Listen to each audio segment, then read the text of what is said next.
Hi అండి, welcome to Raj Vihar cooking channel. ఈరోజు మనము క్రిస్పీగా టేస్టీగా ఉండే సగ్గుబియ్యంతో చల్ల పునుగుల్ని ఎలా తయారు చేసుకోవాలో చూద్దాము.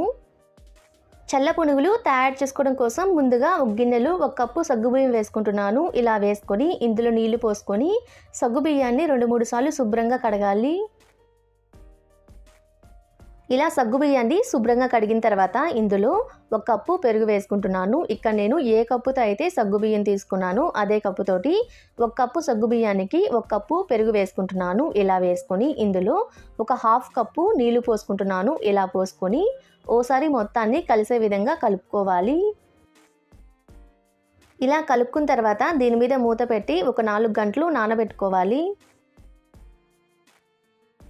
ఇలా 4 గంటలు నానబెట్టుకుంటే పెరుగులో ఉన్న వాటర్ మొత్తాన్ని సగ్గుబియ్యం పీల్చేసి మెత్తగా నానుతుందండి సగ్గుబియ్యం అయితే.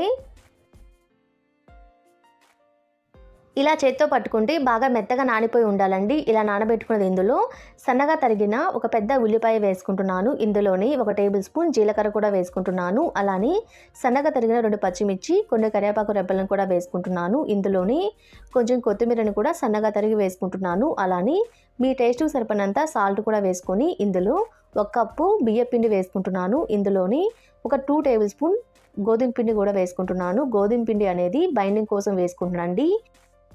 ఇలా వేసుకొని పిండి మొత్తాన్ని కలిసే విధంగా కలుపుకోవాలి. ఇలా ఒకసారి కలుపుకున్న తర్వాత ఇందులో కొంచెం నీళ్ళు పోసుకొని మరోసారి పిండి మొత్తాన్ని కలుపుకోవాలి. ఇలా కొంచెం కొంచెంగా నీళ్లు పోసుకుంటూ పిండిని మొత్తాన్ని కలుపుకోవాలి. పిండి యొక్క కన్సిస్టెన్సీ అనేది ఈ విధంగా ఉండాలండి. ఇలా కలుపుకుంటే సరిపోతుంది. ఇలా పిండి కలుపుకున్న తర్వాత ఇందులో ఒక చిటికెడు వంట సోడా వేసుకుంటున్నాను. ఇది కూడా పునుగులు వేసే ముందు వేసుకోవాలండి. ఇలా వేసుకొని ఒకసారి పిండి మొత్తాన్ని కలుపుకోవాలి. ఇలా కలుపుకొని పక్కనుంచుకోండి. ఇప్పుడు డీప్ ఫ్రైకి సరిపోయేంత ఆయిల్ని హీట్ చేసుకొని ఇందులో మనం ముందే కలిపి పెట్టుకున్న పిండిని చిన్న చిన్న పునుగుల్లాగా వేసుకోవాలి. ఆయిల్కి సరిపోయేంత పునుగులు వేసుకోవాలి. ఇలా పునుగులు వేసుకున్న తర్వాత వెంటనే గరిటెతోటి కలిపితే అతుక్కుంటాయండి. ఒక 2 నిమిషాలు ఫ్రై అయిన తర్వాత ఇలా రెండో సైడ్కి తిప్పుతూ మీడియం ఫ్లేమ్ మీద లైట్ గోల్డెన్ బ్రౌన్ కలర్ వచ్చేంత వరకు ఫ్రై చేసుకోవాలి. పునుగులు వేసుకునేటప్పుడు కొంచెం అతుక్కున్నట్టున్నా అవి ఫ్రై అయిన తర్వాత విడిపోతాయండి. ఇలా కలుపుతూ ఫ్రై చేసుకోవాలి.